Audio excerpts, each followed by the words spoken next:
Mesdames, Mesdemoiselles et Messieurs, bonjour et bienvenue à cette autre édition de Diaspora Show. Au sommet de cette édition, il sera question tout d'abord de musique. Nous irons à la rencontre, n'est-ce pas, de DJ Christ, l'un des meilleurs DJ sur la place parisienne, pour plus d'explications sur ce métier qui devient de plus en plus prisé et très passionnant sur la place européenne. Nous irons également du côté de Washington DC à la rencontre de Maréchal Tiano qui organise pour la 8e année consécutive les Awards de Washington DC. D'où vient l'idée, n'est-ce pas, de monter un tel projet? Pourquoi aujourd'hui, dans tout le DC, on en parle? Il a su fédérer autour de lui toute la diaspora, toutes les ambassades.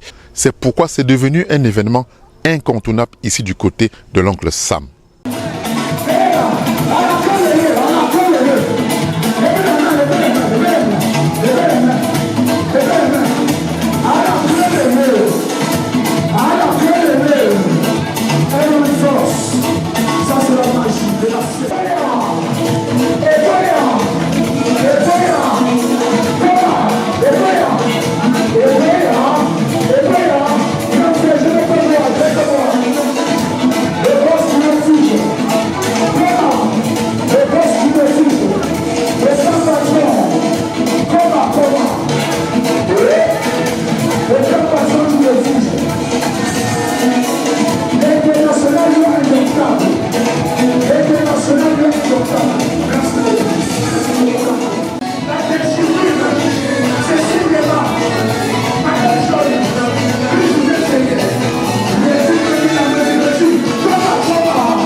Ce soir, je passe une magnifique soirée.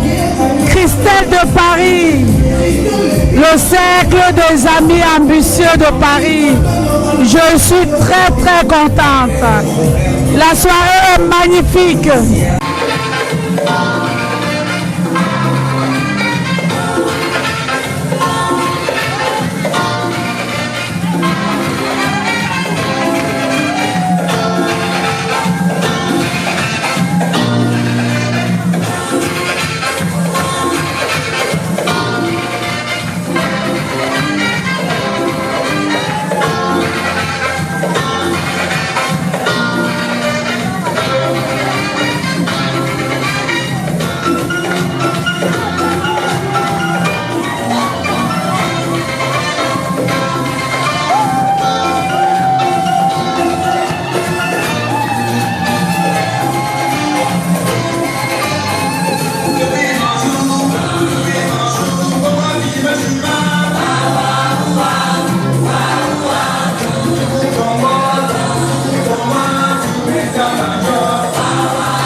Nous sommes ici à Paris, à Argenteuil, à l'occasion du gala de charité organisé par le Cercle des Amis Ambitieux. Donc aujourd'hui est un jour exceptionnel pour nous et je remercie tous les invités qui sont déplacés pour venir s'amuser avec nous et soutenir l'œuvre de charité pour laquelle ce gala a été organisé.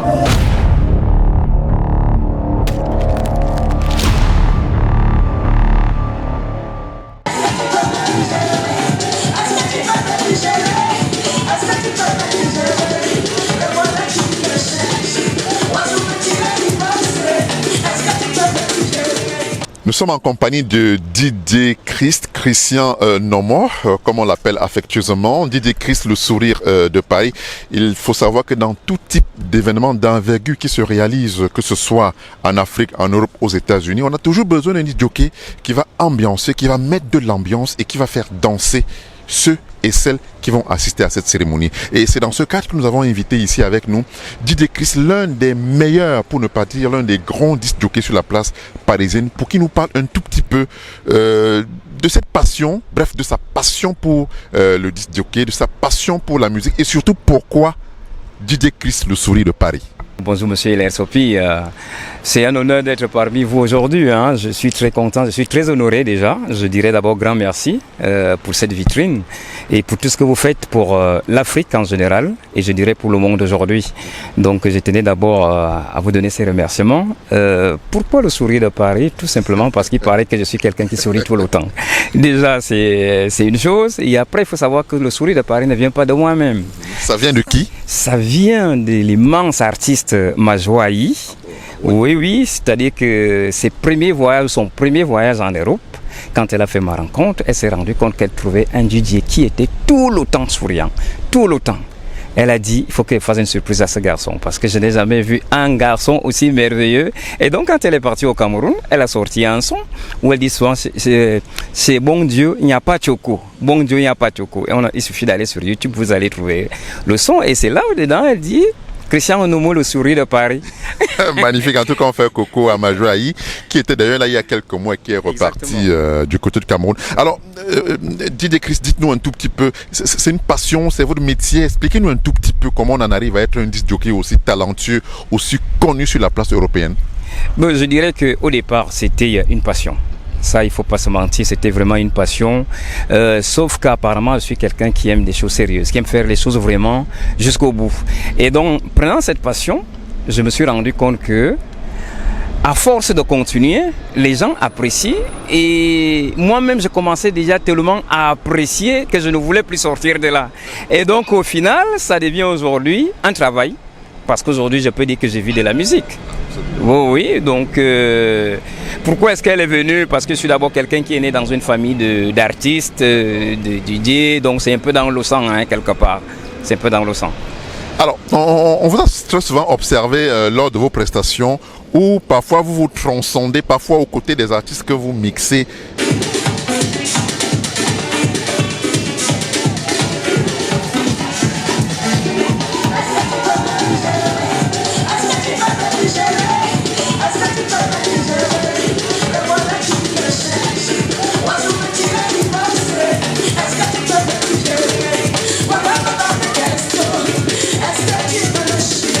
D'où vient toute cette inspiration? Parce que pour moi, tout simplement, la musique, c'est la fête. Et je pense que quand on va dans une fête, c'est pour aller vraiment s'étremousser. Oui, et moi, j'aime donner du plaisir. Je ne vais pas dans une salle d'abord pour penser à Christian que je suis. Non, je vais d'abord parce que je pars en tant que prestataire. On m'a payé de l'argent pour aller faire plaisir aux gens. Et à partir de là, je me dis quand même que je fais partie aussi de ces gens-là. C'est pour ça que vous voyez à des moments où on me dit, mais attends, toi tu danses même déjà plus que les danseurs. Mais quel est ce DJ qui laisse les platines pour aller danser? Parce que pour moi, je me dis que tout ça est fait pour qu'on soit tous en synchronisation. Et comment votre clientèle, bref, comment les gens qui vous invitent perçoivent cette attitude-là? Est-ce qu'ils apprécient autant que vous aimez bien vous amuser, mettre autant d'ambiance dans un événement? Je pense qu'ils apprécient énormément parce qu'aujourd'hui, je vais vous dire que maintenant, quand j'ai une date quelque part, moi j'ai déjà des coups de fil où je reçois des SMS qui me disent il y a ma cousine, il y a mon oncle qui a dit il t'attend ici pour un défi de danse. Donc à partir de là déjà, je me prépare, vous voyez. Parce que c'est assez impressionnant. Il faut dire, moi c'est la toute première fois que je découvre sur scène un disc jockey qui se transforme en homme du show. Pour ne pas dire, en fait, un homme du show en réel, quoi.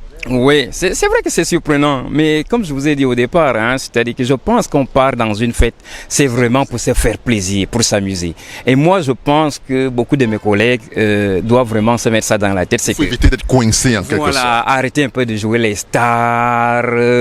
Non, il faut aller vers les gens, il faut s'amuser. Parce qu'à la fin, ça devient un peu comme une famille. Moi, je suis quelqu'un qui apprécie plus les événements. Pourquoi? Parce que on rencontre beaucoup de gens. Vous comprenez? Beaucoup. Déjà, j'ai la chance de vous. Aujourd'hui, je peux dire que c'est une fierté de savoir que je vous ai connu à travers mon métier. Voilà, donc c'est tout bénef. Alors, Didier Chris, la musique, aujourd'hui, on voit le Makossa qui vient un peu en force, qui avait un peu tari, le Bikuti qui résiste malgré le temps, et puis le Benskin avec Chris M qui vient vraiment en force. Quel regard faites-vous de toute cette mutation de nos musiques traditionnelles? Moi, je pense que c'est une chance. C'est une chance qu'on a, c'est une chance d'avoir ce genre de... moi, je dis souvent aux gens, le Cameroun est rempli de talents.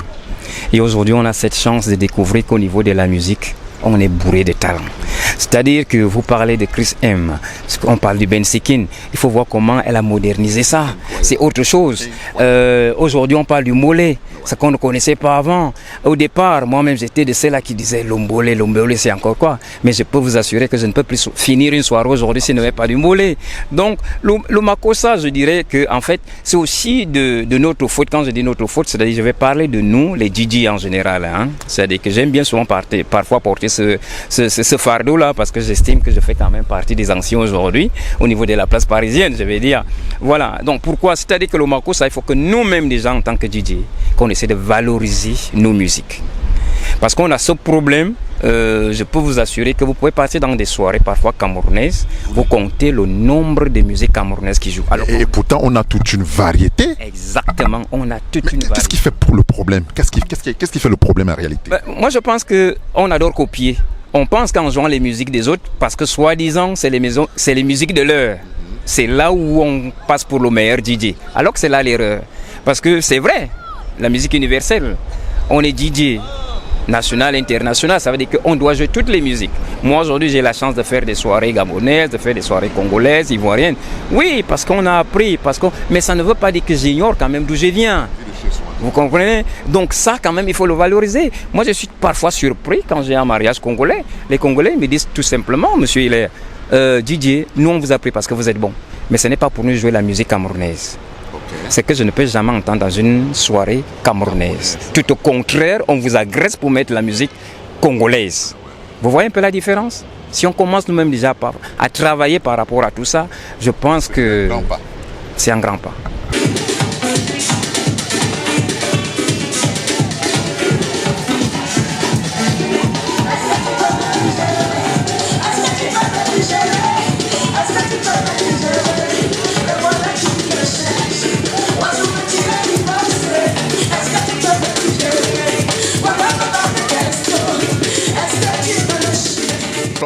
Didier, on sait aussi par ailleurs que vous accompagnez beaucoup d'artistes et que vous avez aussi des événements en vue. Est-ce qu'on peut avoir une idée comme ça de votre calendrier et même de ces artistes que vous soutenez, que vous accompagnez au quotidien?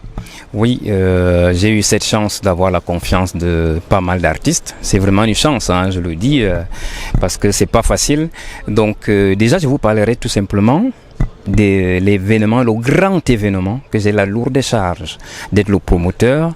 C'est les 30 ans de carrière de Bissot Solo le 12 octobre 2024.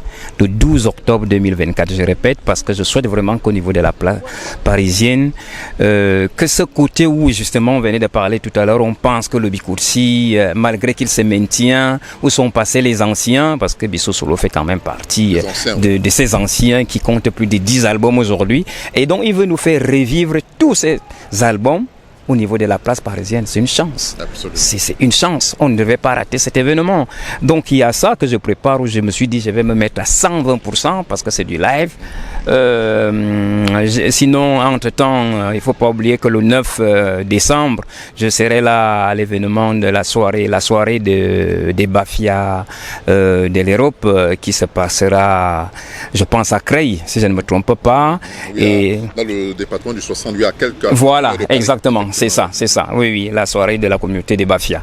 Et je crois que le 23, je serai avec la communauté des Manga de Paris, qui est aussi une soirée au niveau de Paris. Et je pense le 16, je serai avec l'association Un Seul Cœur, au niveau toujours de Paris, pour un événement aussi énorme. Donc, un calendrier bien chargé pour la fin d'année, Didier Christ. Oui, et je pense quand même qu'après cette fin d'année, il faudrait que j'ai une petite coupure parce que j'ai tellement donné.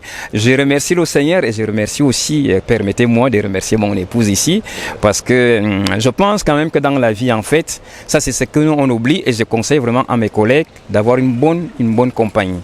Je crois que la force que j'ai aujourd'hui, ce sourire que je continue à garder d'ailleurs, c'est parce que j'ai une très bonne épouse qui m'écoute et qui m'entend et qui me soutient. Ça me donne beaucoup de force. Mais je lui ai quand même promis qu'au mois de janvier, je vais faire une petite coupure parce que depuis le mois d'avril 2023, pas de vacances. Ça carbure. En tout cas, merci Didier. Un dernier mot à vos collègues et puis surtout à vos fans aussi de Par le Monde qui vous suivent, qui vous aiment et surtout qui aiment bien ce côté chaleureux que vous dégagez tout au long de vos soirées. Oui, je vais commencer par remercier tous ces fans parce que j'aime toujours vous dire que mon histoire, c'est vous. Mon histoire, c'est vous parce que tout simplement, je ne pense pas être le meilleur, mais c'est grâce à vous que je suis encore là aujourd'hui et je sais que ce sera toujours grâce à vous que je serai là demain. Donc je vous dis merci du fond du cœur, merci, continuez à me soutenir. Sans vous, je ne serai pas là. Donc et après, qu'est-ce qu'il faut dire à mes collègues? Travaillons, bossons, valorisons notre culture, parce que c'est le plus important. Et à certains, surtout mes petits frères que je suis beaucoup du côté du pays, je vais parler du Cameroun, c'est d'être un peu plus professionnel parce qu'ils sont très bons. Ils sont très bons. Ce côté, il n'y a pas de doute. Mais juste le petit côté où il faut savoir qu'il y a un client, il y a un prestataire. Si on commence déjà à travailler ce petit côté-là, à un moment donné, et ne soyons pas pressés, parce que moi ça fait quand même plus de 20 ans que je suis dehors. 20 ans de métier pour Christian Nomor que nous recevions ici dans cette édition de Diaspora Show. Merci Christian d'avoir été des nôtres ce soir. Bon vent pour la suite et rendez-vous donc dans les jours à venir pour un autre show à l'américaine bien sûr. Merci monsieur Hilaire, merci pour tout. Merci beaucoup, merci.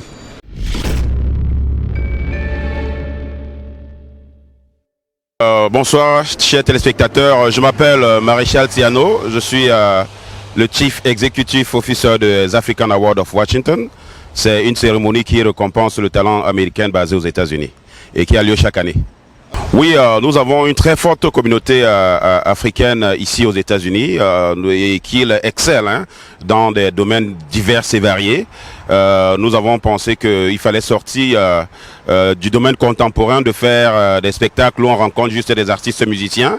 On a beaucoup de talents, les artistes peintres, les make-up artistes, les diplomates, les entrepreneurs, les leaders de communauté qui font beaucoup pour la communauté africaine aux États-Unis. Nous avons pensé organiser une cérémonie de récompense pour satisfaire ceux-là qui étaient un peu laissés pour compte. Oui, c'est un concept qui a pris du temps. C'est comme un bébé qui grandit. Au fur des années, nous essayons au fur et à mesure qu'on avance, nous essayons d'intégrer des personnes. Nous essayons d'intégrer des nouvelles personnes des pays. Au départ, c'était typiquement camerounais, parce que, comme on dit un adage, la chèvre brûle là où elle est attachée. Et puis, on s'est ouvert à l'Afrique. Pour le moment, on n'a pas encore complètement touché tous les 52 pays de l'Afrique. Mais nous sommes à la 8e édition. On espère qu'avec le temps, on va le faire. Oui, comme on a dit, ça va crescendo, c'est-à-dire en grandissant. Depuis l'année dernière, on est passé à la vitesse TGV. Entendez, très grande vitesse. Cette 8e édition, ce sera une édition extraordinaire. Donc, Sopi Pro des GPS seront également invités pour l'exclusivité de nos téléspectateurs. Donc, c'est une émission qui se prépare. On attend environ 1000 invités du côté de Martin Crosby, la somptueuse salle, qui a le privilège d'accueillir les awards. Oui, le showbiz afro-américain, africain aux États-Unis est en train de prendre beaucoup de la valeur. La preuve en est, vous pouvez, comme vous l'avez si bien dit, vous pouvez voir ce flux d'artistes qui se dirigent beaucoup plus vers les États-Unis. Ceci aussi, c'est parce que la communauté africaine ici va très grandissante et également les promoteurs se multiplient, ce qui fait que avec aussi le pouvoir d'achat quand même qui est un peu désormais plus élevé que l'Europe. Le farotage, ça pleut beaucoup et ça attire beaucoup d'artistes. Je pense que ça aussi, on a vu passer pour cette année tour à tour Mr. Leo, Lady Ponce, Chris M, il y a Fingon Tralala qui est là, Moussa Jean Calagan. La liste n'est pas exhaustive. Il y a beaucoup qui sont encore en train d'arriver. Il y a mon ami de Paris là, j'ai oublié le nom. Jackie King qui également est annoncé. La liste vraiment n'est pas exhaustive. Oui, effectivement, je pense que il y a une flambée des prix. Je dirais parfois pas justifiée. C'est pour ça que répondant à celui qui avait fait cette vidéo, j'ai dit c'est peut-être un peu justifié. Il faudrait que, vous savez, après la Covid-19, il y a eu beaucoup qui ont monté, les prix des salles, le prix des prestataires, le prix même de la bouffe qui est servie.